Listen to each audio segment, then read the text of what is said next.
Me apresentando, eu sou o Diego, né? Eu sou perito, sou farmacêutico, né? Sou perito legista da área de toxicologia forense, do laboratório de toxicologia do ML, né? Então, minha origem. Atualmente, eu ocupo o cargo na Polícia Civil do Estado do Rio de Janeiro de diretor do Laboratório Geral de Análises Forenses, ou seja, um complexo de laboratórios, e eu, né, sou o gestor aí desse órgão desde um mês, mais ou menos. Tá bom, gente? Agora oficialmente. Então, assim, tenho experiência aí na área de toxicologia desde que eu, né, passei no concurso, que foi em 2011, mas eu tomei posse apenas em 2013. E desde então venho desenvolvendo as atividades lá no laboratório de toxicologia, tá? E desde 2015, então, eu dou aula no Bioforense, né? No curso preparatório. Pessoal aí que está se preparando aí, que também quer ser perito legista, perito criminal. Então, assim, é um grande prazer estar aqui com vocês. Se vocês tiverem alguma pergunta sobre a carreira, o cargo, o concurso, também vocês podem ficar à vontade, podem interromper em qualquer momento. Só queria saber se vocês estão me escutando bem, se está ok aí o áudio. Tá bacana? Sim. Que bom. Então eu vou compartilhar um material com vocês aqui na tela. Ao final tem o meu e-mail. Quem quiser a apresentação pode me solicitar que eu mando, não tem problema nenhum, tá bom? Então, ao final você consegue mandar pelo chat? Consigo, não sei se vocês vão conseguir baixar. Alguém tem alguma pergunta enquanto carrega aqui? Alguém tem alguma curiosidade? Gostaria de falar alguma coisa? Fique à vontade aí, gente.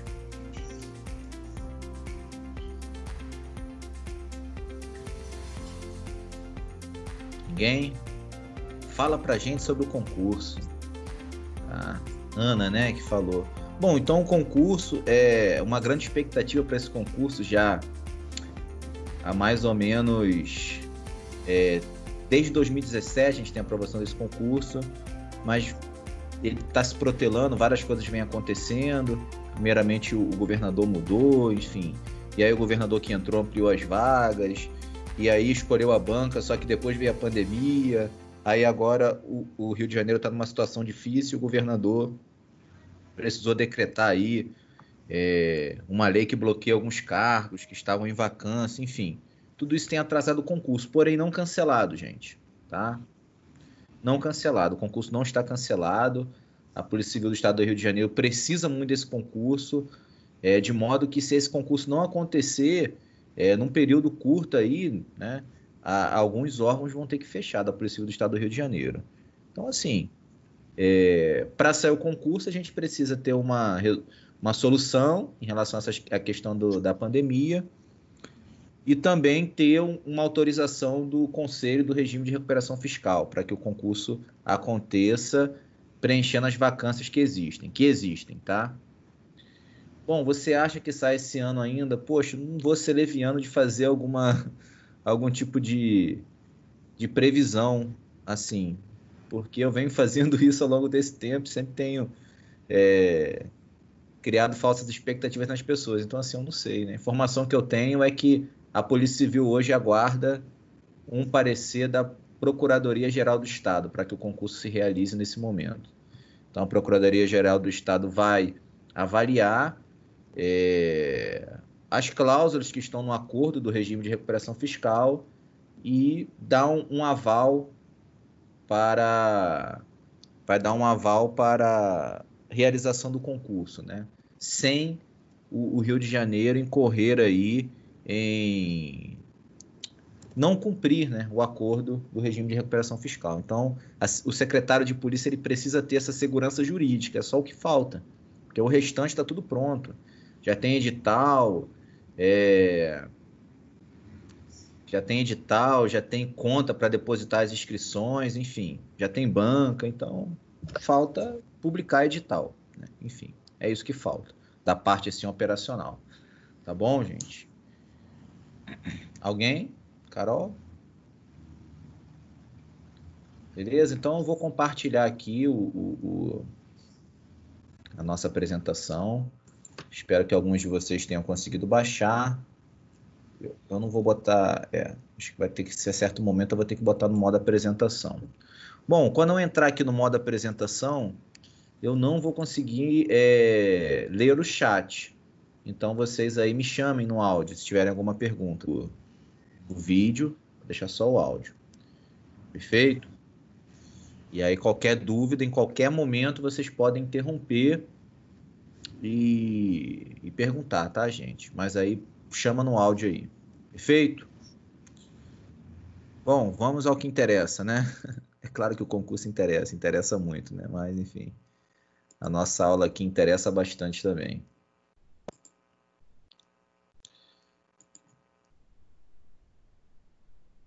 Bom, gente, então, essa aula de hoje é uma aula excepcional. Todos já sabem do projeto IFGEL, contribuíram. E aí, iniciativa aí da Bioforense, parabenizar a Bioforense. Nós, professores, apenas estamos disponibilizando esse tempo gratuitamente para ajudar no projeto, né? Então, todos os professores disponibilizaram, então parabéns também a todos os professores. Mas, primeiramente, a Janira, né, a doutora Janira, que teve essa iniciativa aí de ajudar dessa forma. Bom, então, nessa aula de hoje e última, né, aí do projeto, a princípio, nós falaremos do tema toxicologia, mais especificamente cocaína. Então, por que eu escolhi esse tema cocaína? Porque é um dos temas mais recorrentes nos concursos para a área de perito criminal, aí, para farmacêutico, né, de uma forma geral, criminal, legista, de uma forma geral, a cocaína é assunto certo em todas as provas. Para vocês terem ideia, no último concurso da Polícia Federal, que foi em 2018, o tema cocaína foi a questão discursiva, né? Então, perguntou especificamente ali sobre as formas de obtenção da cocaína e também um pouco da sua toxicologia, dos seus efeitos, enfim, para vocês terem ideia como é um tema importante. E se você pegar todas as provas, né, aí dos últimos 20 anos, os concursos para perito, cocaína é um tema que vai sempre estar lá. 2, 3, 4, às vezes mais questões relacionadas a esse tema.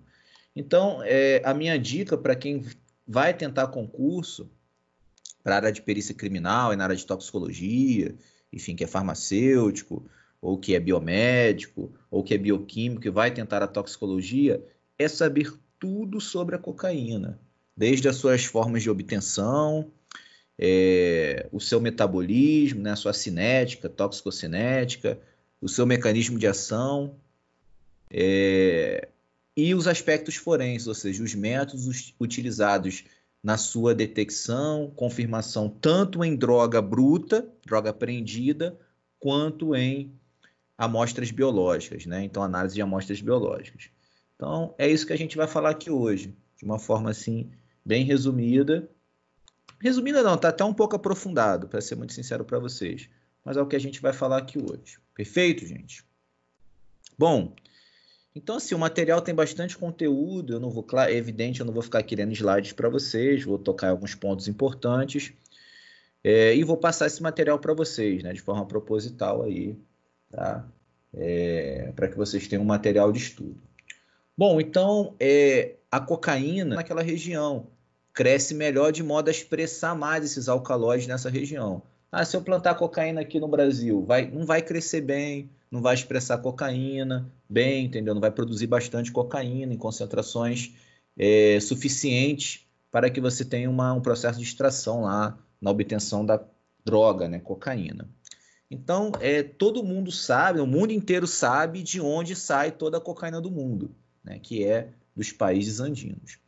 Mas a coca também, o vegetal, ele tem outras utilizações naquelas regiões, né? Então, ele é utilizado na indústria alimentícia, na preparação de chás, de alguns alimentos como balas, enfim, dentre outros, tá? A cocaína já foi utilizada, né? Já teve uso clínico, né? Começou aí na segunda metade do século XIX, e a Coca-Cola, né? A famosa Coca-Cola, ela tem origem aí o nome na cocaína, mas desde 1904 ela não tem mais cocaína na composição, né? Então, a empresa aí Coca-Cola diz que até tira o sabor ali do vegetal, porém é descocainizado. E aí muitas pessoas, não, mas tem cocaína sim na Coca-Cola. Bom, eu também sempre tive essa curiosidade.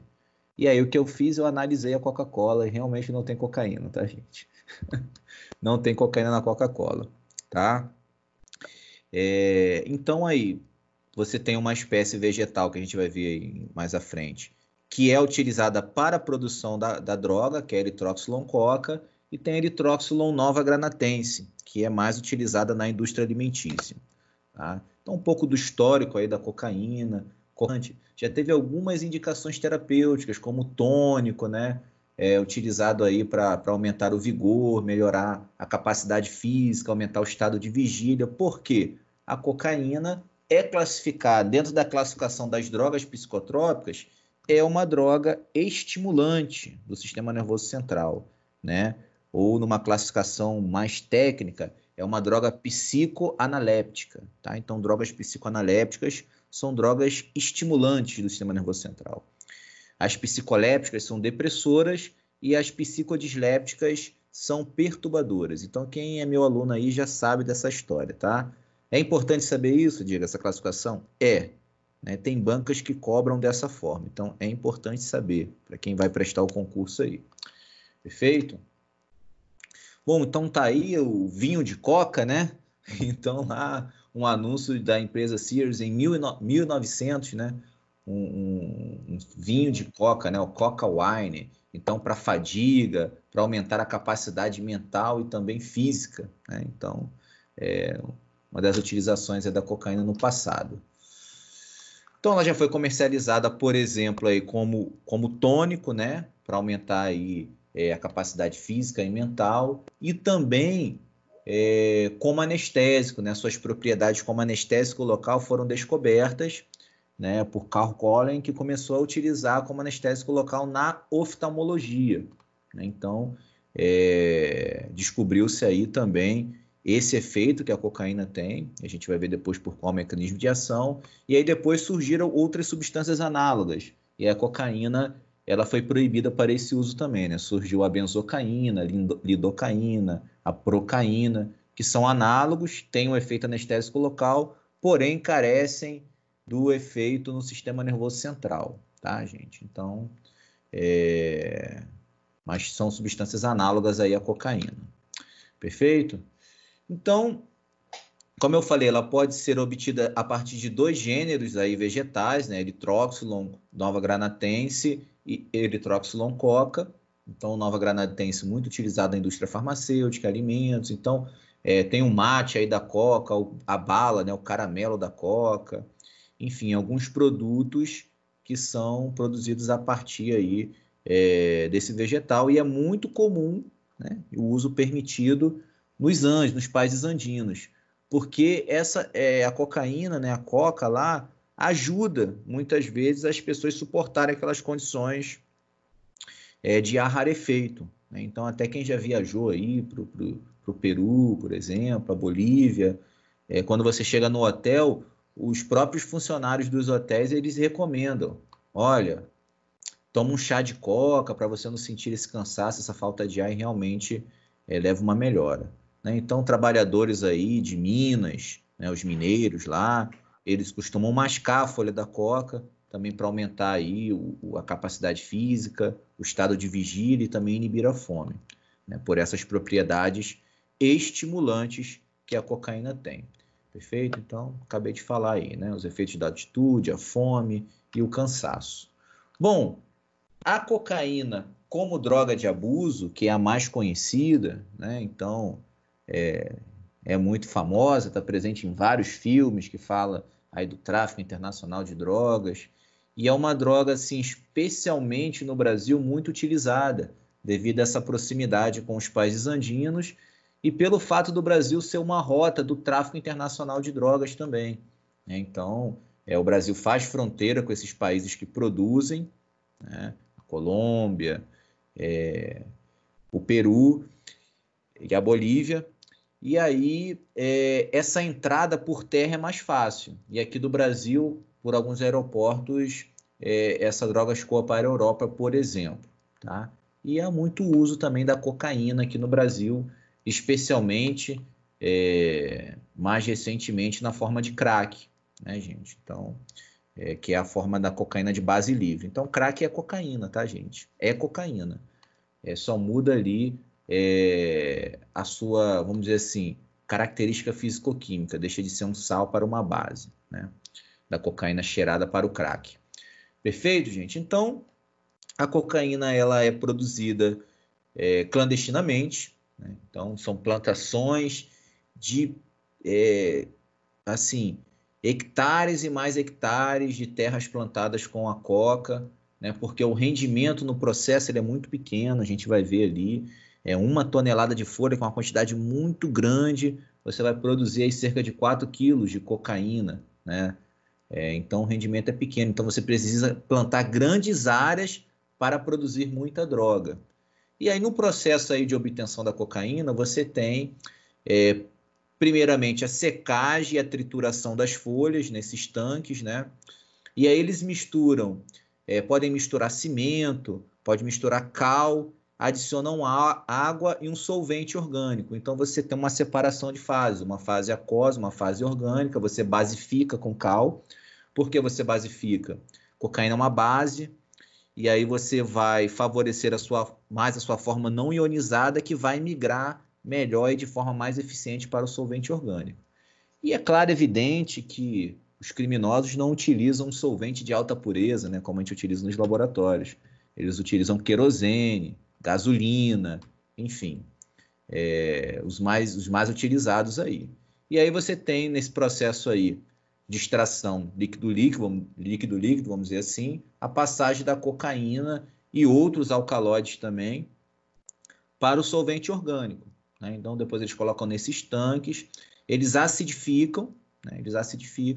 E aí você tem a obtenção da pasta de coca, né? Quando você acidifica, a cocaína ela vai precipitar ali alguns alcaloides, eles vão filtrar e vão obter a pasta aí da coca. Então, basicamente assim, pode variar, gente. Então, não há um POP, tá? Não há um procedimento operacional padrão. Dependendo ali do criminoso, ele pode fazer de uma forma ou de outra, ele pode usar um solvente ou outro, um processo ou outro, tá? Mas, de uma forma geral, passa por isso aí, a secagem, a trituração, a extração líquido-líquido e depois a precipitação. E aí você tem uma primeira pasta, tá? Então, essa primeira pasta, ela pode ser purificada em uma segunda pasta, tá bom, gente? Pode ser purificada em uma segunda pasta. E aí depois essa segunda pasta, geralmente que ela é traficada, quando chega nos locais, né, nos laboratórios que eles falam de endola, ela é transformada em cloridrato e também adicionada alguns diluentes, né, como cafeína, como lidocaína, lactose, talco, enfim, levamisol, uma infinidade de produtos aí. Perfeito, gente? Tá? Então, quimicamente, o que é a cocaína? A cocaína é uma substância de origem natural, classificada aí como um alcaloide tropânico, ou seja, derivado de um aminoácido, tá? Um alcaloide. Perfeito? E aí um éster do ácido benzoico, então a cocaína tem 2 grupos ésteres, né? Então, daí você já tira uma conclusão de que a cocaína ela vai ser muito suscetível a um processo de hidrólise, né? Então você vai ter hidrólise tanto nesse grupo éster aqui, do éster benzoico, quanto do éster metílico, né? Então a cocaína aí pode ser chamada de benzoil metilequigonina, ou éster do ácido benzoico, ou éster metílico da benzoilequigonina, então alguns nomes dentro da classificação da estrutura química aí que podem ser atribuídos à cocaína, tá? Então a cocaína é isso aí, tá? Então a diferença do crack e da cocaína, por exemplo, é que no grupo funcional você pode ter a cocaína na forma de cloridrato, que é o sal, ou na forma de base livre, essa base livre, tá? Que aí a cocaína na forma de crack, ou merla, ou ox, tá? E a gente vai ver alguns processos para obtenção. Bom, as propriedades farmacológicas aí, eu já falei que é anestésico local, estimulante, né? E tem efeitos também no sistema nervoso periférico, ou seja, efeitos simpatomiméticos, principalmente no sistema cardiovascular, né? Promovendo taquicardia, vasoconstrição, enfim. Então, tá aí a equigonina, essa estrutura aqui, né? Sem os grupos ésteres, a gente chama de equigonina. Isso é um dos metabólitos da cocaína também, formados aí. Então, aqui só explicando mais uma vez o processo, tá? Só para poder exemplificar mais uma vez. Então, os alcaloides são colocados em uma solução ácida, contendo ácido clorídrico, originando o cloridrato de cocaína, né? Então, a pasta de coca, a primeira ou a segunda, aí depende do processo, porque existem duas pastas de coca, alguns autores relatam. Sim, por quê? Existe aquela primeira pasta crua, né? Que ela está com cocaína mais outros vários contaminantes, e algumas quadrilhas elas fazem o quê? Elas purificam aquela primeira pasta para uma segunda pasta. O que eles fazem? Eles acidificam e basificam de novo. Tá? E eles purificam um pouco e aí produzem uma segunda pasta, que eles chamam de pasta base. Tá? A primeira pasta de coca ou pasta crua, a segunda pasta base. E aí, na maioria dos casos, essa segunda pasta base, eles acidificam, né? Colocam em uma solução, diluem uma solução aquosa com ácido clorídrico, e aí depois eles evaporam ali, né? E formam o cloridrato de cocaína. Tá bom, gente? Então, a forma para obtenção aí do sal, que é a droga de uso utilizada principalmente cheirada, né? Cafungada, tá? E aí eles podem, para obter o crack, por exemplo, a merla, eles podem pegar o sal, misturar ao bicarbonato de sódio, ou seja, basificar, né? E depois secar e você vai formar pedras, que é a cocaína na forma de base livre. Ou você obter diretamente da pasta base também, né? São duas formas. Bom, gente, então só para ilustrar aí o que eu já falei para vocês, cerca de 1 tonelada de folhas vai render aí cocaína, 3 quilos de cocaína na forma de sal, de cloridrato. Então, o processo aqui passa pela pasta crua, que está cheia de contaminante, né? Então, tem um aspecto um pouco amarronzado, aí eles purificam e formam uma segunda pasta. Então, eles podem fazer assim, tá, gente? Ou eles podem produzir também o cloridrato direto dessa primeira pasta. Vai depender muito. E aí isso aí vai determinar o quê? O grau de pureza da droga. Tá? Vai determinar o grau de pureza. Mas, de uma forma geral, pode ter esses dois processos. Beleza, gente? Então, o crack, então, você pega a cocaína na forma de sal, dissolve em água, né? É solúvel aí, na forma de cloridrato, adiciona o bicarbonato de sódio, tá?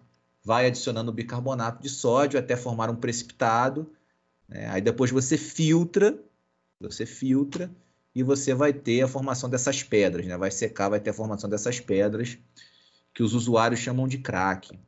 E eles chamam de crack porque na hora que faz a queima, né, a pirólise dessas pedras, faz uns estalinhos, né? Crack, crack, crack, aí os usuários apelidaram de crack, tá bom?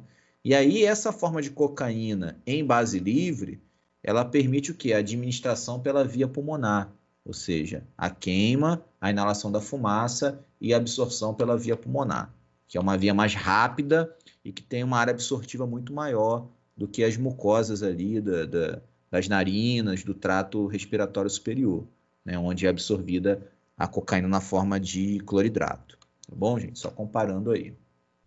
Bom, os diluentes mais encontrados aí na cocaína, aqui não são uma imagem. Bom, açúcar, então, são diluentes que têm um aspecto organoléptico similar à cocaína, ou seja, um pó branco, enfim, com a mesma gramatura, vamos dizer assim, ou tem efeitos semelhantes, né? Por exemplo, a benzocaína, ela tem efeito anestésico.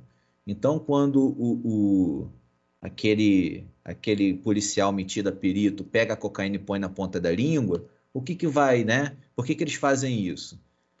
Porque vai causar dormência, né? Na ponta da língua a cocaína. Aí o cara fala, é cocaína. Mas a benzocaína, ela também vai causar essa dormência. A lidocaína também. A procaína também. A xilocaína também. Então, pode não ser cocaína, pode ser esses adulterantes. E aí, quando for para um exame químico toxicológico, vai ver que não é a cocaína, tá, gente? Então, é muito comum. A cafeína, ela também é muito utilizada, tá?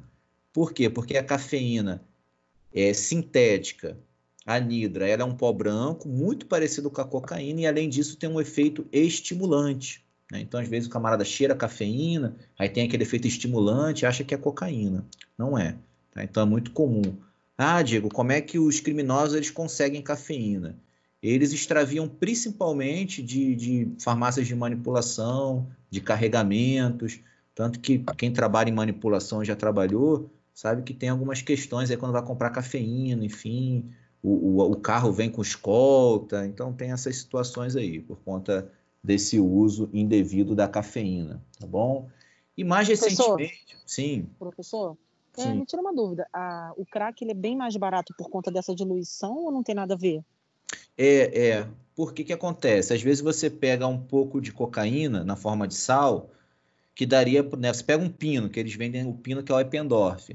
Você tem ali cerca de 2 gramas de cocaína em média, e aí a partir daqueles 2 gramas eles misturam e aí tem um rendimento maior, prato, tá? Ok, obrigada. Nada. E ele é mais viciante também, né? Leva o indivíduo a utilizar doses repetidas em intervalos de tempos menores.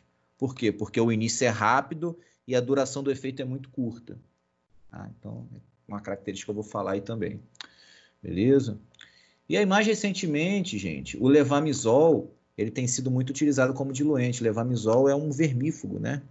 Utilizado como vermífugo que tem alguns efeitos centrais também estimulantes.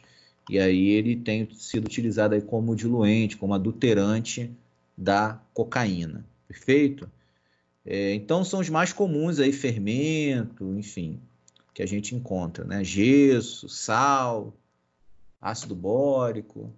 E aí a diferença básica aí, né? Algumas características físico-químicas da cocaína versus o crack, né? A cocaína cloridrato. Então, a cocaína cloridrato ela é termolábil. Então, se você queimar ela vai degradar.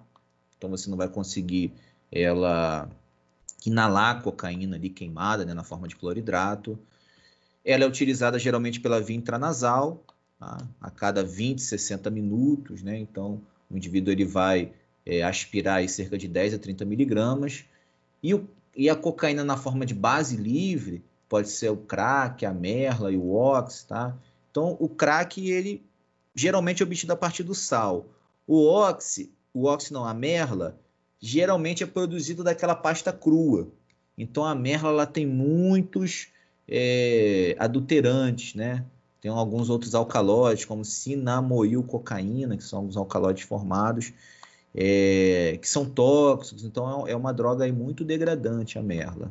O oxi, gente, é a cocaína na forma de base livre, mas é uma droga que na verdade nunca existiu, tá? Se vocês lerem aí, buscarem reportagens, vocês vão se certificar do que eu estou falando. O oxi é uma droga que existiu só nos jornais, só na mídia, né? Porque começou na região norte, uma nova droga, o oxi, o oxi, o oxi, o oxi. A Polícia Federal fez um trabalho em cima disso aí e viu que, na verdade, o que chamavam de oxi era crack ou merla, né? Era a mesma coisa, enfim. Então, o oxi foi só uma nomenclatura nova dada a essas drogas já existentes, tá, gente? Então, a cocaína na forma de base livre, ela é volatilizável, ou seja, você consegue fazer a queima, a pirólise, e aí ela continuar íntegra na fumaça, a cocaína na forma de base livre. E desse modo você inalar a fumaça e absorver, né, pela via pulmonar, tá? E aí, claro, a via pulmonar você tem uma área absortiva muito grande, né? Então os alvéolos ali, se você desnovelar os alvéolos pulmonares, você tem uma área absortiva de cerca de 90 metros quadrados, para vocês terem uma ideia. Então a área absortiva é muito grande. E além disso, você não tem efeito de primeira passagem, vai direto lá para a circulação sanguínea. Então o início de efeito é muito rápido, porém muito curta a duração. E aí, para vocês terem uma ideia, a via pulmonar ela é comparável, no caso aí da cocaína, à via endovenosa. É comparável, tá? Farmacocineticamente ou toxicocineticamente falando. Perfeito, gente? Tá de boa até agora? Se eu estiver falando grego aí, gente, mas acho que não, né?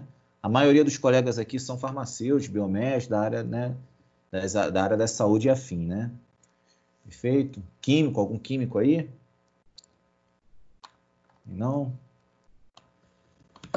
Bom, gente. Foi?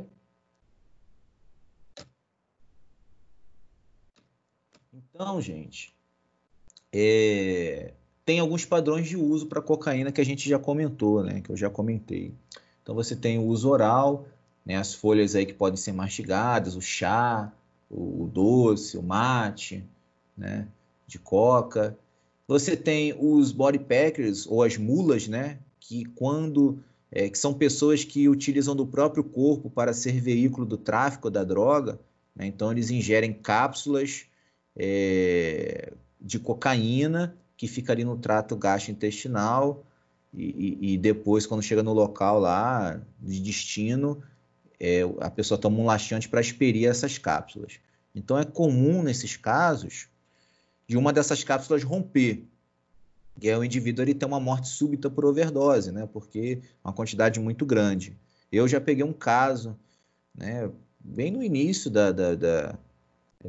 que eu comecei no laboratório, eu peguei um caso, eu sempre conto aí, que meu aluno já conhece, que eu contei 168 cápsulas de cocaína. Estavam envoltas em bolas de aniversário, tá? Para vocês terem uma ideia. Então, o indivíduo rompeu uma, é claro, o indivíduo veio a óbito, né? Então chegou lá para a gente. Bom, a via intranasal, ou seja, então ela é aspirada e a absorção acontece aqui na mucosa nasal, né? Então a absorção acontece aqui. A cocaína ela tem um efeito vasoconstritor, então ela vai ter um efeito local de diminuir a circulação sanguínea, e isso causa o quê? Necrose tecidual, destruição do septo nasal, fenda paladina, o indivíduo ele fica disfônico, né? Enfim, ele vai perdendo ali aquele tecido ali do nariz, tá? E aí essa forma de administração é na forma de pó ou de cloridrato. Ela pode ser injetada, né? Então a cocaína na forma de cloridrato, de sal, ela pode ser diluída em água e injetada, né? O pó dissolvido em água pode ser injetada. No Brasil, essa via de administração ela não é muito comum, tá? É quase zero, mas pode ser administrada dessa forma também. E fumada, né, na forma de crack principalmente, ou a merla, ou o ox, que a gente conhece aí. Perfeito, gente? É uma das formas aí de uso. Então, eles fumam em cachimbos de fabricação caseira. Essa queima ela não é fácil, é uma queima difícil. Então, por exemplo, eles não conseguem acender uma pedra de crack com fósforo, tem que ser com isqueiro, porque tem que ficar durante um tempo ali aquecendo até que a queima ocorra. Tá bom, gente? Bom, então essa tabela aí ela traz alguns dados toxicocinéticos relacionados à absorção da cocaína, comparando as diferentes vias de administração. Então a gente pode ver que na via intranasal você tem um início rápido, né, em torno de 15 minutos, mas quando comparada a inalatória e endovenosa, né, ela é lenta, né, porque é bem mais rápido, por exemplo, aí, o crack, né, na forma de base fumado, o início é bem rápido, né? Então, alguns autores aí relatam até 8 segundos, tá? Porque a quantidade absorvida é muito grande de uma vez e chega bem intensamente lá na circulação sanguínea. Então, você pode comparar aí com a via endovenosa, né? Tanto em relação ao pico plasmático alcançado e duração dos efeitos, podem ser comparadas, tá? Você não tem tem algumas observações que eu coloquei aqui, tá? Então, na via intranasal, então, você tem uma biodisponibilidade, ou seja, a fração livre que chega na circulação sanguínea prejudicada aí pela ação vasoconstritora da cocaína, pela metabolização principalmente por hidrólise, já na mucosa, e uma deglutição parcial da dose. Então, nem toda a dose ela é absorvida ali pelaquela via. Então, você, via oral aí, essa biodisponibilidade cai bastante, porque você tem um metabolismo de primeira passagem, você tem a ionização da cocaína no estômago, tá? E aí ela demora mais chegar no intestino, então você tem uma absorção lenta. Então o pico ali é alcançado depois de muito tempo, né? Enfim. Mas também dura mais os efeitos.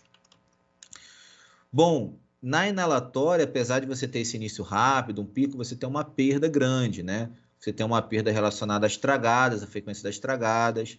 Na combustão pode ter uma parte também que feito, gente. Então, algumas características aí. Então, tópicos importantes, né? Alguns detalhes importantes aí. E aí, quanto mais rápido é o início e mais curto isso é importante, maior a probabilidade de causar dependência. Então, a cocaína é uma droga que desenvolve mecanismos de tolerância, ou seja, diminuição dos efeitos em decorrência do uso repetido, o que leva o indivíduo a aumentar a dose para observar os mesmos efeitos observados inicialmente. Então, esse é o fenômeno da tolerância, que pode se dar, né, por um aspecto farmacocinético, farmacodinâmico, ou pode ser inato, né, o indivíduo nascer com isso, enfim, tem alguns tipos. Mas, de uma forma geral, você tem um fenômeno de tolerância que a cocaína causa, que pode estar vinculado à dependência da droga, né? Ou seja, um quadro onde o indivíduo ele precisa da droga, né? E aí, na ausência dela, ele tem uma síndrome chamada de síndrome de abstinência, né? Sintomas na ausência da droga. E aí, quanto mais curta a duração dos efeitos e o início rápido, maior a probabilidade de causar dependência. Por quê? Porque o que acontece? O indivíduo ele vai ser levado a usar doses repetidas em intervalos de tempos menores. Então, isso vai causar uma dependência mais rápida, no caso do crack, comparado à cocaína cheirada. Tá bom, gente? Então, é justamente por essa questão toxicocinética, né? Então, o crack vai gerar uma dependência mais rápida, tá? Nesse caso aí, até mesmo que na endovenosa. Perfeito, gente? E é isso aqui, ó, isso é muito importante, tá? Isso é muito importante, esse quadrinho aí, vocês têm que saber.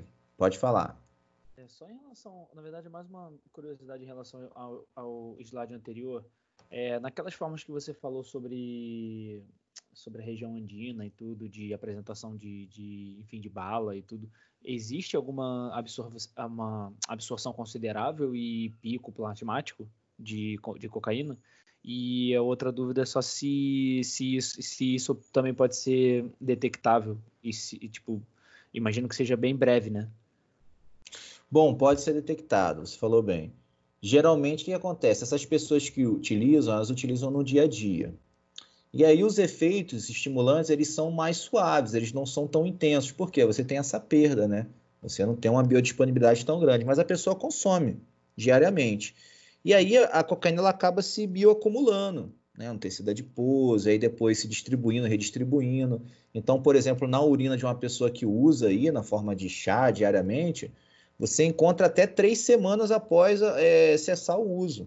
Né? Então, por exemplo, você tem um caso do jogador aí, o Guerreiro, que foi flagrado aí no antidoping com cocaína. Ele alegou que tinha tomado... que ele tomou uma bebida num copo que estava contaminado. É possível você detectar um metabólito da cocaína? É possível. É possível. A concentração é bem ínfima, mas é possível. Tá? Mas é muito pouco provável que tenha sido num uso único. Tá? Muito pouco provável. Tá? Nisso que ele alegou aí. Mas, enfim, é possível? É possível. Tá? É possível ser detectado e aí, dependendo da frequência do uso, você pode aumentar essa janela na urina. Você pode aumentar essa janela na urina. Beleza, e aí depende da quantidade ingerida também. Vai ter efeito? Vai ter efeito. Né? Vai ter efeito. Tem um efeito de melhora, né, da capacidade física, do estado de vigília, da capacidade física e mental. Tem uma melhora sim. Tá? Esse efeito demora aí cerca de 30 a 45 minutos para serem observados. Tá, gente? Então, assim, eu falo porque eu já tomei o chá da coca, tá? Nunca cheirei não. Mas já usei já tomei o chá já e realmente é um negócio maneiro, tá? Obrigado. Você observa mesmo o efeito, esse efeito não tão euforizante, mas um efeito estimulante, você se sente bem, você se sente disposto, você quer sair, caminhar, tá? Causa esse efeito sim. Bom. E aí as pessoas até quando vêm desses países aí, muitas vezes traz lá o mate da coca e entra no Brasil. Tá? Entrei de boa, tranquilo. Tá? Ninguém barrou não, e aí consegue. Tá? E é gostoso. Tá bom? Bom, gente, essa parte aí de biotransformação, de cinética, ela é muito importante, né, para quem vai prestar concurso, conhecimento aí dessas etapas. Então, gente, até quem vai fazer aí, a gente tem um concurso que está com o edital aberto para farmacêutico, para outras áreas da saúde também, que é o concurso do Exército, né, da ESSEX, né? Então, a Escola de Saúde do Exército. Então, terão vagas para farmacêutico, a prova acho que é em setembro, né, final de setembro. E a toxicologia é tema. A toxicologia está lá, é assunto cobrado nesse concurso. E em outras oportunidades caiu questões sobre cocaína, até sobre os metabólitos da cocaína.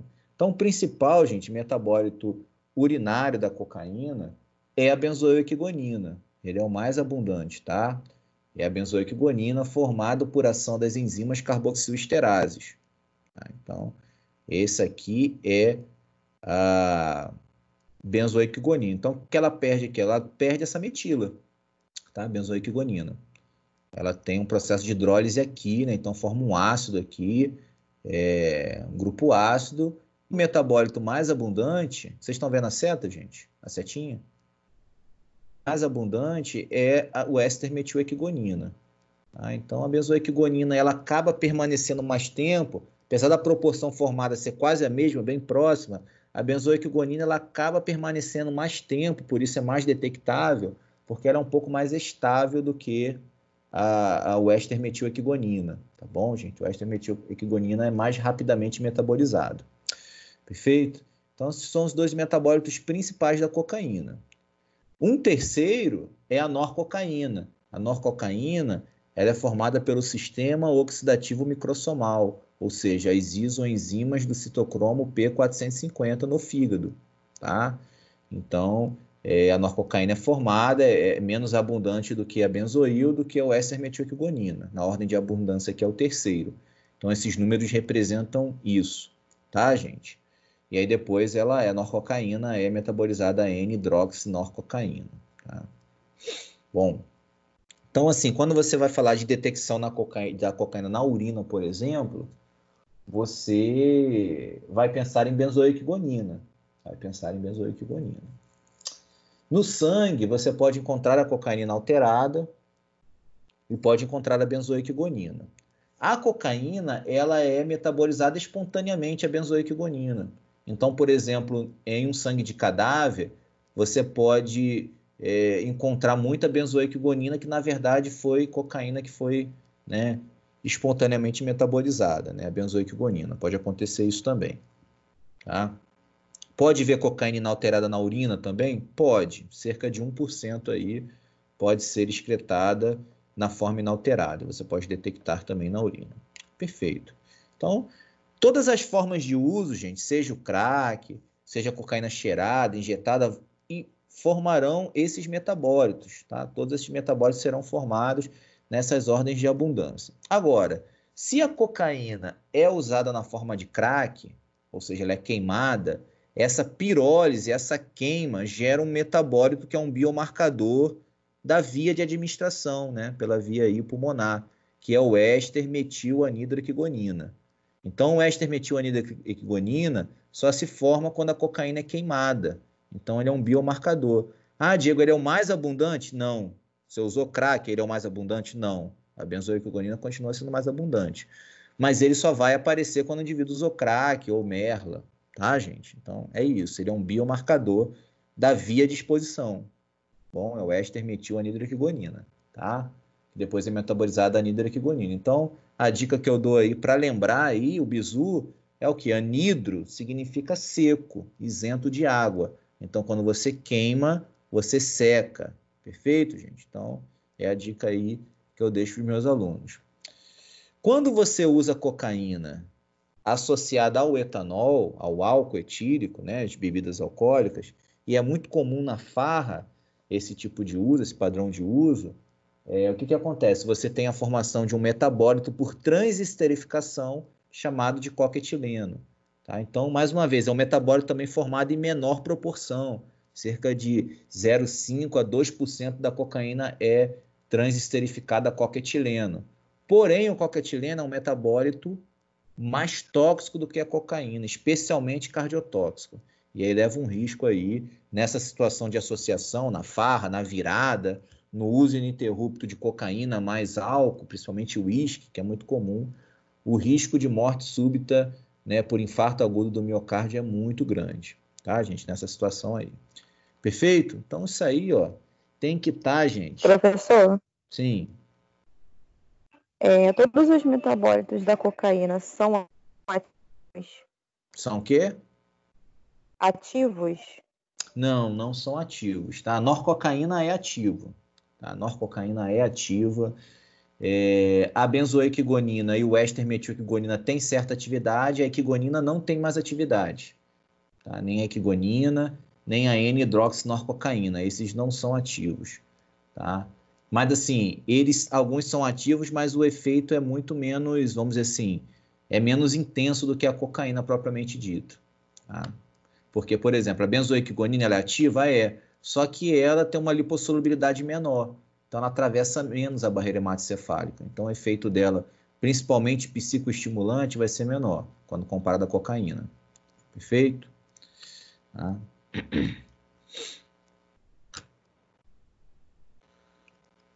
Bom, então, novamente aí, né, os metabólitos formados, a benzoil, metilequigonina, os metabólitos que ela forma. Então, tá aí os grupos que são perdidos nesse processo, principalmente aí de hidrólise, né? Mais abundante. Então, só ilustrando aqui, né, o que eu já falei. Enfim. Os grupos que são perdidos, tá? Em cada processo. E aí tem algumas alterações, né, que podem influenciar aí na toxicidade da cocaína, relacionadas às características do indivíduo, né, fatores internos, como o polimorfismo genético, a gestação em recém-nascidos. Mas, Diego, recém-nascido, cocaína, sim, né? Então, existem bebês que nascem com síndrome de abstinência, né? Bebês principalmente aí, filhos de mãe usuárias de crack. E no primeiro momento, para que aquela síndrome de abstinência não seja tão intensa, recomenda-se administrar, né, a cocaína ao bebê para poder ir desmamando aos poucos, né, e tratando essa dependência aos poucos. Tá? Então, isso não é absurdo se vocês ouvirem falar isso, tá, gente? Não é uma coisa absurda. Certa vez um político falou isso e aí chamaram ele de tudo quanto é nome, que o tratamento, né, dos usuários de crack deveria ser feito com doses gradativas e diminuídas ao longo do tempo até que o indivíduo ele parasse assim, de abstinência. Isso é uma abordagem que pode ser feita, uma abordagem terapêutica. Na verdade, que é recomendada, tá, gente? Então, assim, não é nenhuma besteira. Tá? A norcocaína, ela pode formar um metabólito aí também, né? A hidroxinorcocaína, que leva à formação de um grupo nitróxido, né? Um íon nitrossônico, que é hepatotóxico também. Então, outro efeito aí que a cocaína, principalmente em altas doses, pode causar, tá? Que em altas doses esse metabolismo hepático ele vai ser mais observado. E aí a formação desse íon nitrossônico vai ocorrer em maior proporção. Beleza, gente? Então, assim, mais uma vez ilustrando a transesterificação, a pirólise, os metabólitos formados aí a partir dessas situações especificamente. Tá bom? Bom, então, tá vendo? A benzoil etilequigonina, né, o cocaetileno, é ativo, e aí nesse caso ele é mais lipofílico, por isso que ele é até mais tóxico, tá, gente? Então, só para você, só para poder ficar escrito aí, tá escrito aí o que a gente conversou aqui.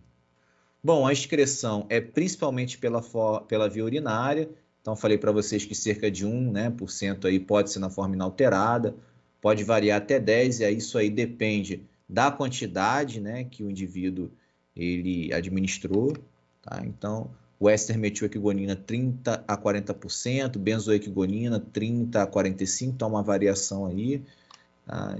E aí o cocaetileno e a norcocaína formados em menor proporção. Beleza, gente, beleza.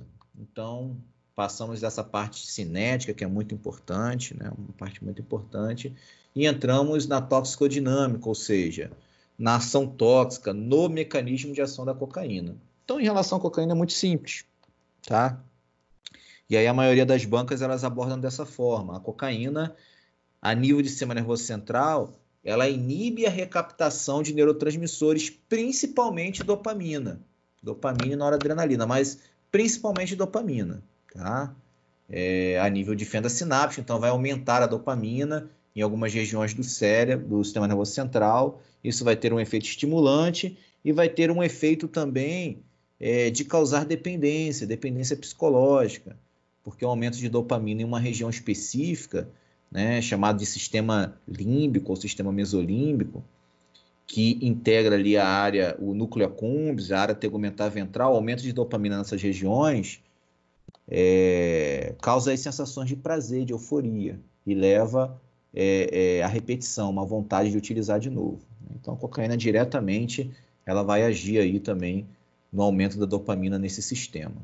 Perfeito, gente? Então, mecanismo de ação principalmente esse, né? Uma hiperestimulação pós-sináptica, e aí você tem um efeito no sistema nervoso central e indiretamente no sistema nervoso periférico, né? Que você aumenta a noradrenalina, consequentemente você vai estimular todo o sistema noradrenérgico também, tá? Então, a cocaína, ela não se liga, gente, diretamente a receptores alfa-beta-adrenérgicos, tá? A cocaína não se liga, cuidado com isso. A cocaína é uma substância simpatomimética?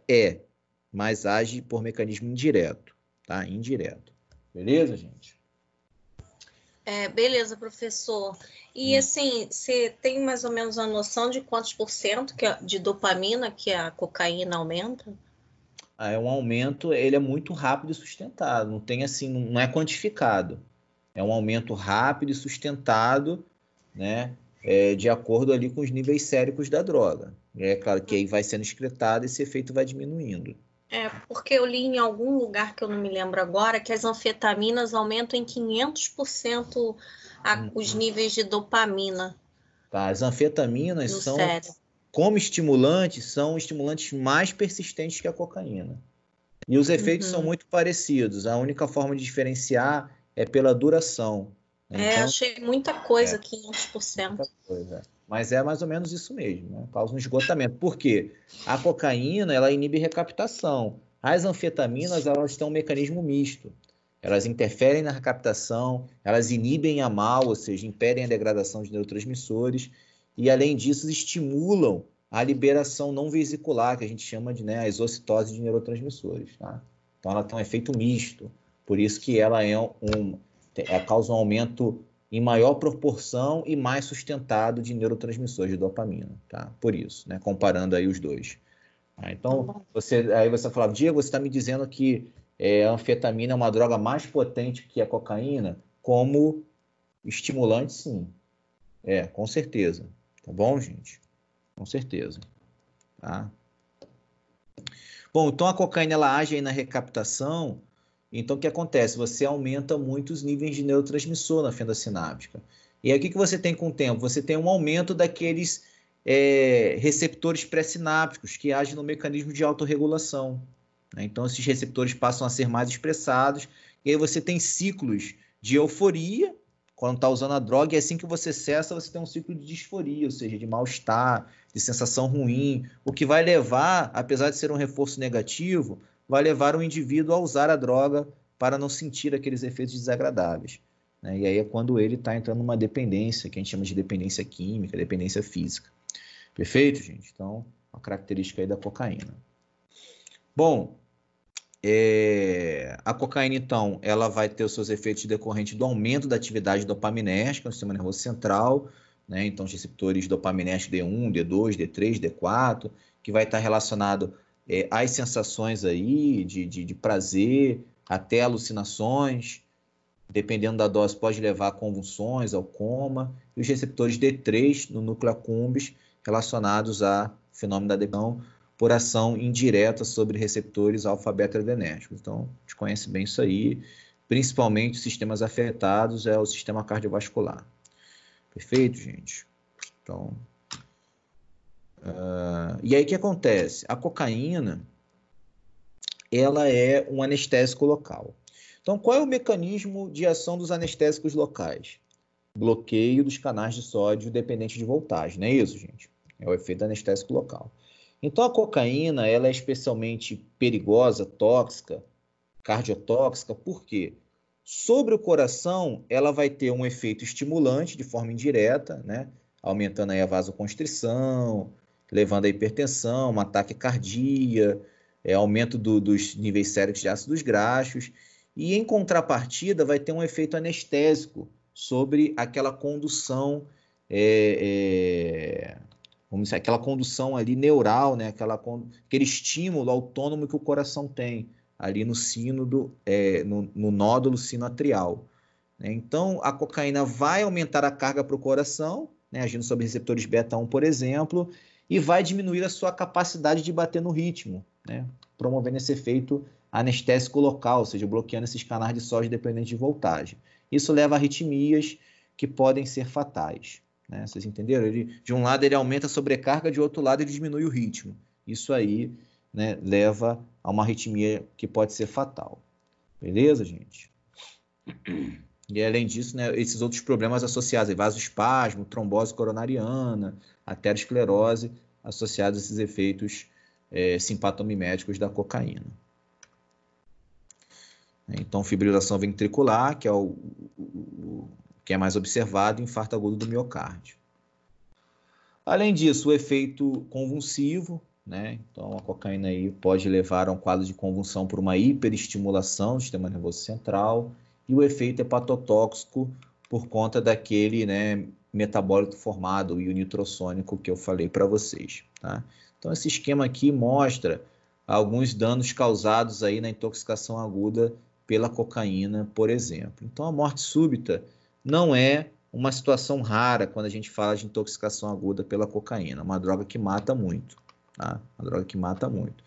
E aí, a anfetamina, apesar de ser um estimulante mais potente, ela não tem esse efeito cardiotóxico aí, que a cocaína tem. Por isso que é uma droga que não mata tanto comparando a cocaína. Tá? Só para fazer novamente essa comparação. Perfeito, gente?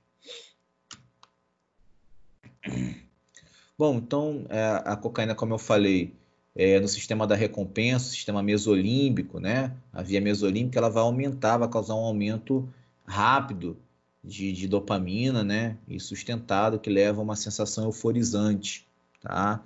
E aí você tem depois uma depressão de dopamina, né? Com o aumento da exposição, e aí você, como eu falei, tem aquele ciclo euforia-disforia, que vai levar a um quadro de dependência, tá, gente? Então, uso interrupto por dias, ininterrupto por dias, a virada, né, que eles chamam, é uma coisa que acontece em algumas situações e pode levar a uma síndrome psicótica, né, paranoide, relacionada a esse uso constante da cocaína, nessa hiperestimulação durante muito tempo. Isso pode levar a um quadro, né, da virada aí, que é característico aí por esses sintomas, tá?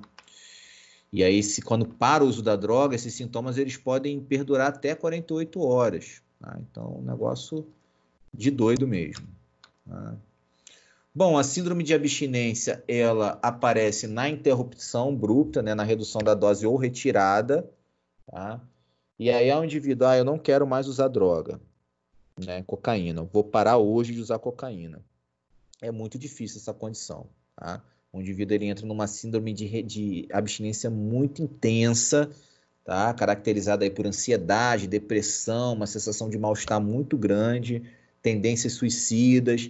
Ele acaba substituindo esse vício por outras drogas, pelo álcool, pelos depressores, enfim, pode ficar paranoico. Então, é um tratamento difícil, não existe um fármaco específico que fala assim, olha, esse fármaco cura o vício da cocaína, o vício do crack, não existe. As recaídas são muito comuns, né, de acontecerem, é um tratamento difícil, né? Muitas vezes o indivíduo ele não consegue ficar totalmente livre desse vício, tá bom, gente? E aí existem alguns medicamentos que são usados para auxiliar, né, no tratamento da dependência. Então, o indivíduo na síndrome ele tem efeitos desagradáveis, ele usa aí um benzodiazepínico para dar uma acalmada, uma sossegada. Quando ele está muito alucinado, está paranoide, tá, né, enfim, aquele efeito ali, que é um antipsicótico, ele age principalmente bloqueando receptores dopaminérgicos, tá? Então, algumas substâncias podem ser utilizadas. Tá?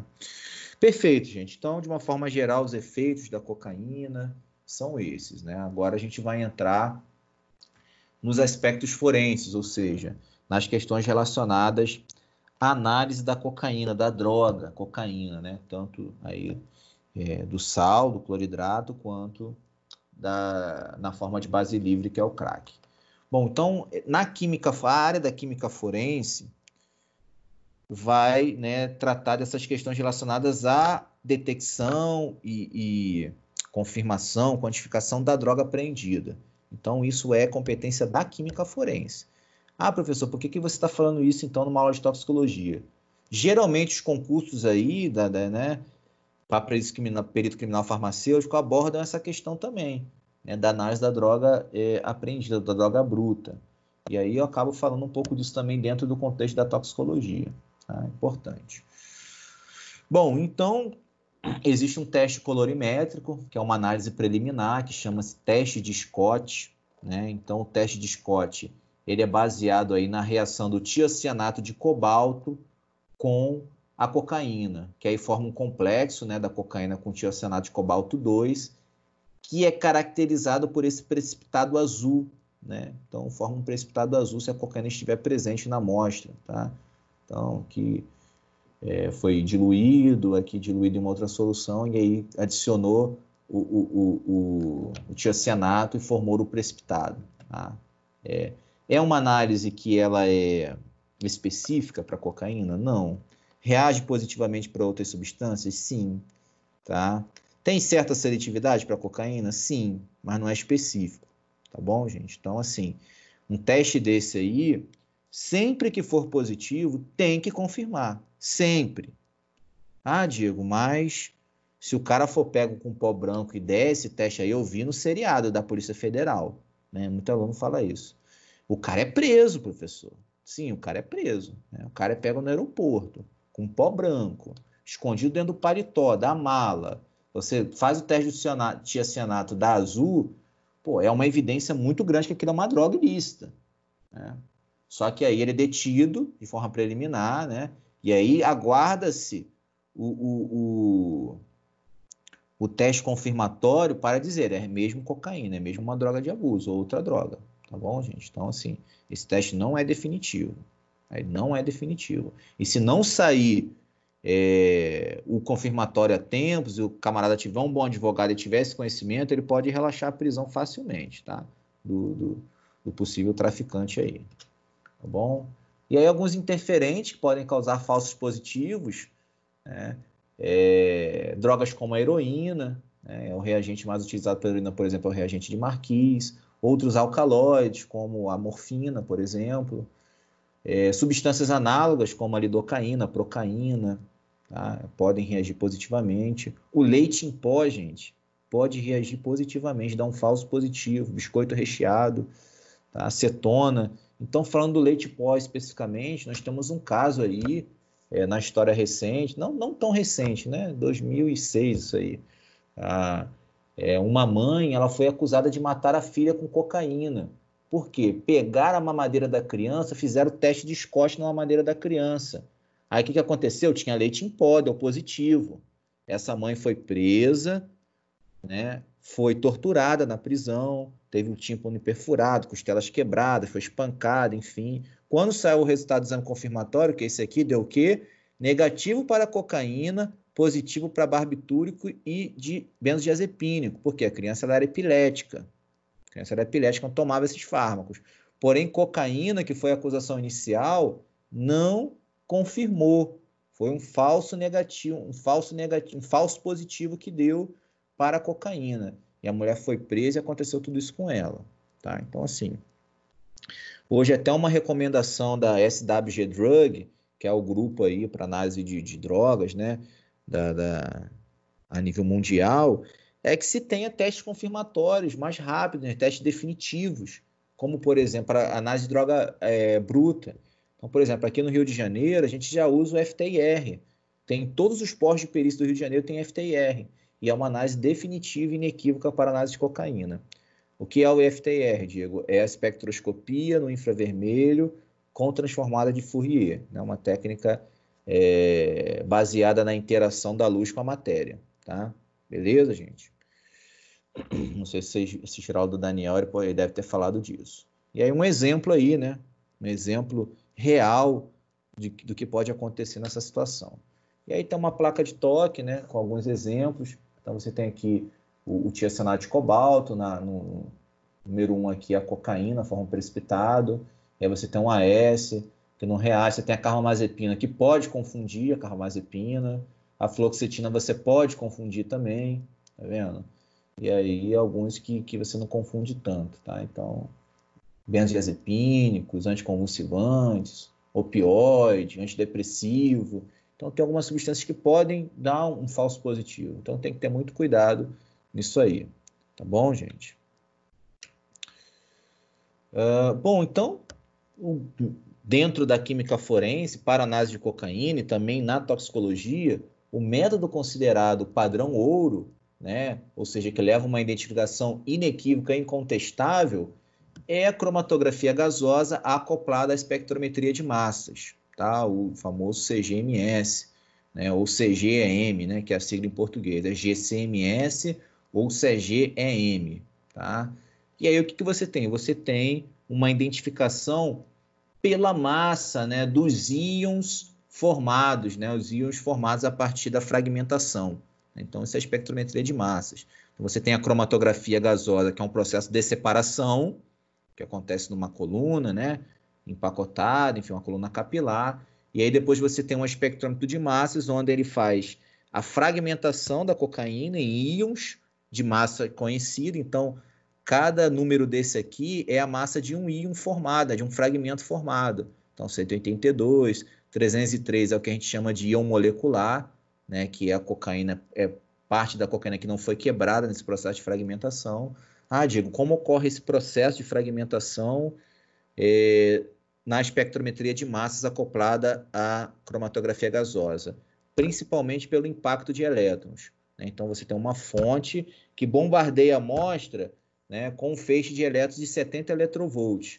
E aí que quando você bombardeia a amostra com esse feixe de elétrons, você tem uma quebra, uma fragmentação em íons de massa diferentes. Esse padrão de fragmentação, ele é específico para cada molécula. Então, isso vira o quê? Uma impressão molecular, né? Então, por isso que a análise era inequívoca.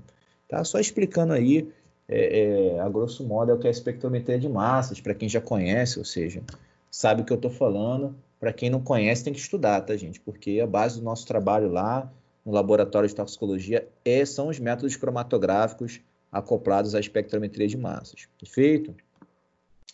Outros métodos que você pode analisar aí, a droga bruta, ainda estou na droga bruta, tá, gente? Cromatografia gasosa acoplada ao detector de ionização em chama, acoplada ao detector de nitrogênio e fósforo, ou a cromatografia líquida, né, acoplada também à espectrometria de massas, você pode analisar, tá?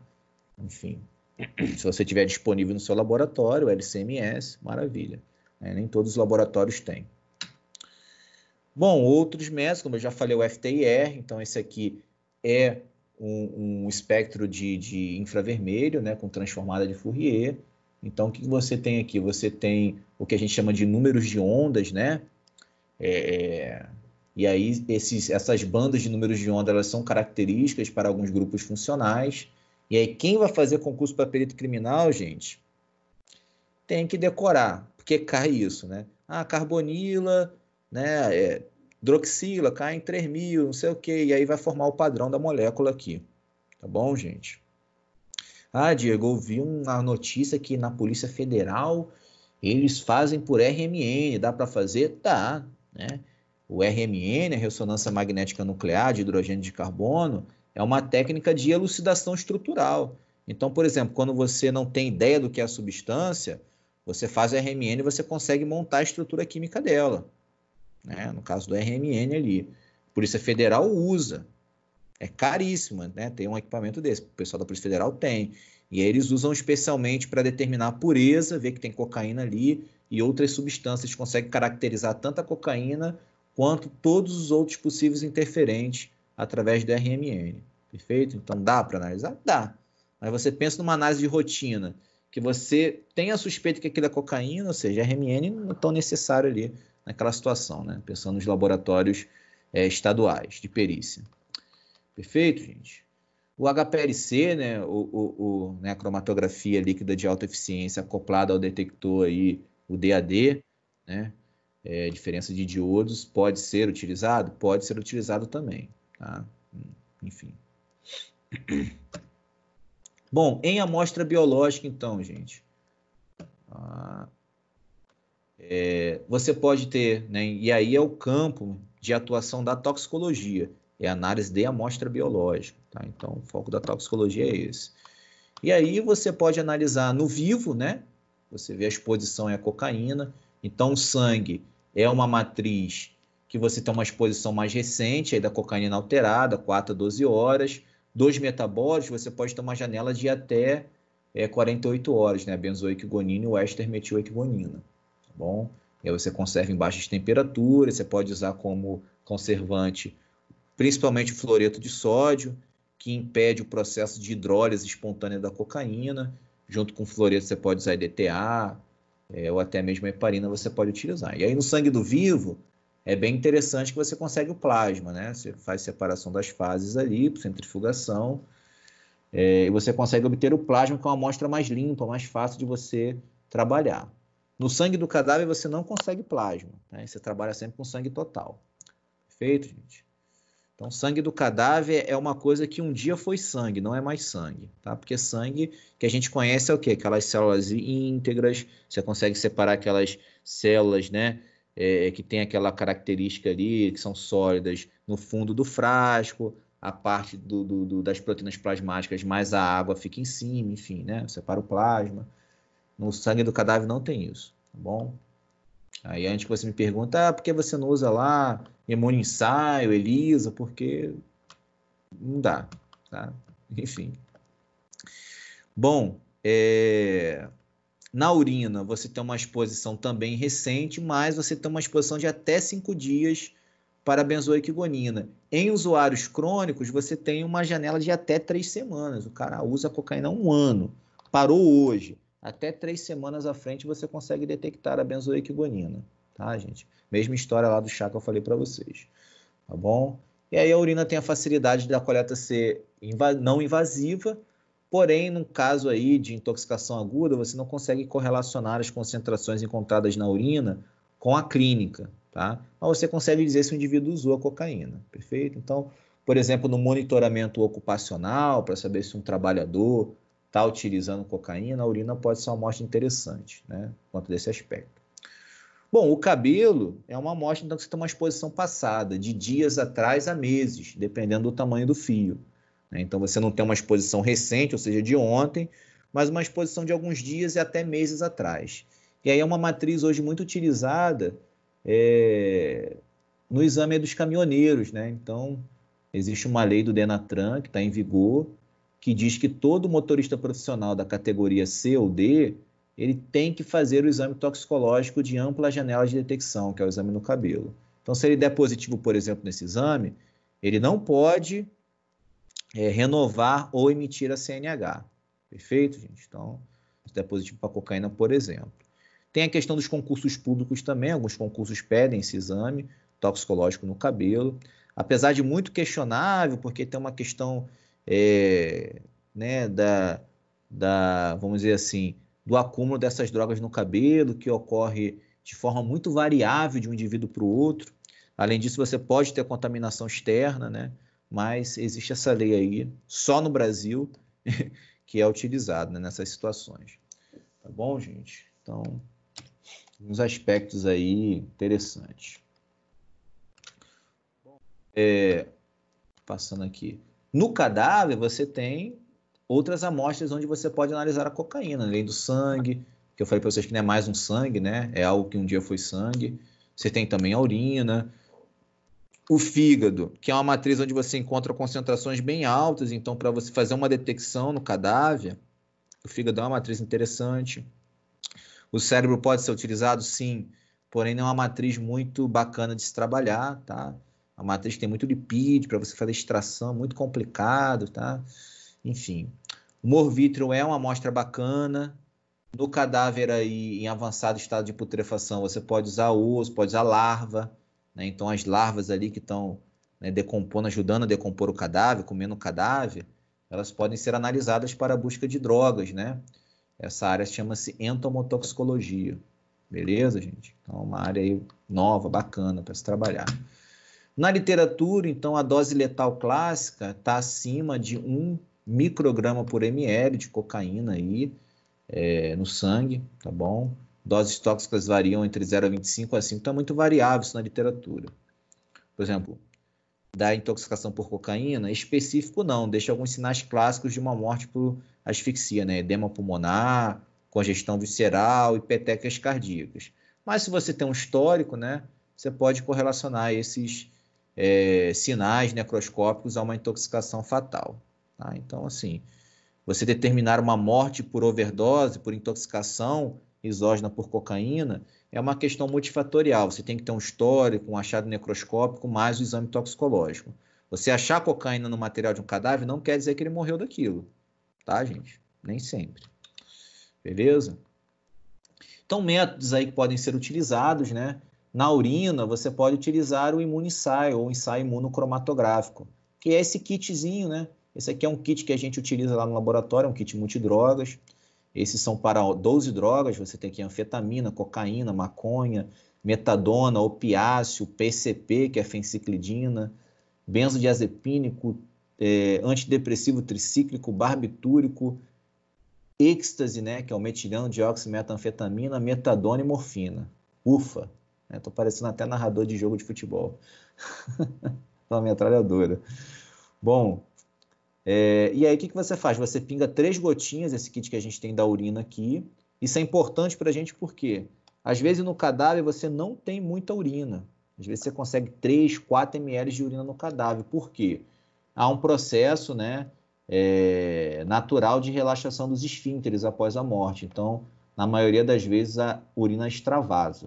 E aí você consegue pouca urina. Então, esse teste aqui é importante para a gente por conta disso. Tá?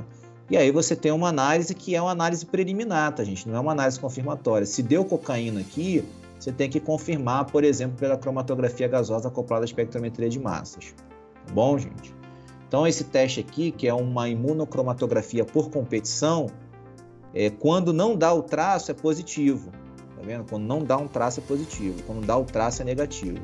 Só para vocês terem ideia. Então, tá ilustrado aqui para vocês. Então, no sangue você pode analisar por cromatografia em camada delgada, na víscera também, né? Mas isso varia muito com a concentração que está presente lá. Hoje é uma tendência de se fazer, né? Como os métodos foram barateados, de você fazer cromatografia gasosa ou líquida acoplada à espectrometria de massas.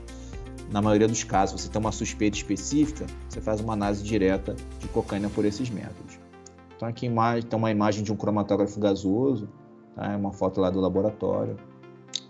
Beleza, gente? Cabelo também você pode fazer, o CGN, o 82 e outrozinhos que a gente utiliza aí na caracterização do coquetileno, 196, o 105, o 77.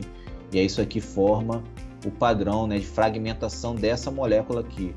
Né? Então, por exemplo, o 82 é essa porção aqui, geralmente. Tá? Então, enfim, por aí vai. Tá, gente? Então, assim... de uma forma geral, era o que eu queria mostrar para vocês, tá? Em relação à cocaína, tá bom? Então, a gente tem aí o curso, né, regular, a Janira deve ter falado. Dentro do curso, a gente trabalha esses temas, é uma aula que eu dou no curso, essa aula aí. Até um pouco melhorada essa aula, tá? Quem já teve aula sabe.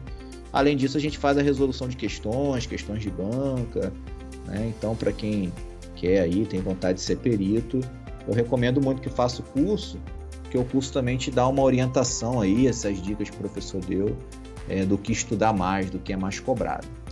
Meu e-mail está aí, né, diego.toxicologiaforense@gmail.com. Para quem quiser solicitar o material, pode mandar um e-mail, que aí eu respondo para vocês, tá?